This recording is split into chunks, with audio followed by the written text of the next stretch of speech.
Nous sommes réunis aujourd'hui à Kafountine dans le cadre des journées culturelles de l'association qu'on appelle Abadjuto, qui est une association sur le cousinage à plaisanterie entre Kabiling, Moulomp, Blouf, Tendouk et le Caron.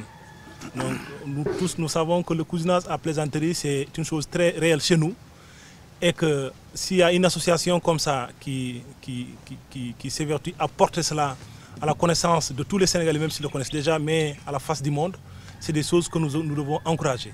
Et cette association m'a invité pour que je parraine l'activité au niveau de Kafountine.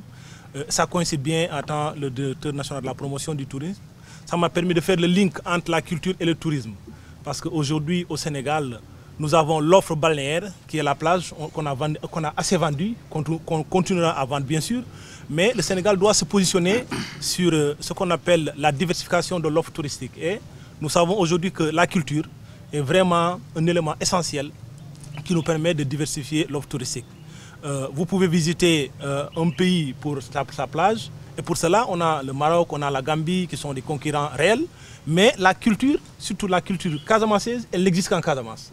C'est pourquoi quand des villages comme ça se réunissent pour dire qu'ils veulent travailler ensemble pour participer à créer un cadre de dialogue, un cadre d'échange, nous ne pouvions qu'accepter ce parrainage. Donc c'est la raison de notre présence ici aujourd'hui. Nous avons participé à leur activité et nous avons magnifié cet esprit parce qu'aujourd'hui nous sommes à l'ère des grands ensembles. Personne ne peut faire rien seul. Il faut partir avec les autres, travailler ensemble pour que nous tous nous puissions échanger. Aujourd'hui, nous remarquons qu'il y a plein de problèmes qui arrivent au tribunal qui avant pouvaient peut-être s'arrêter dans le quartier ou bien dans le voisinage ou bien dans les maisons parce que les gens se parlaient.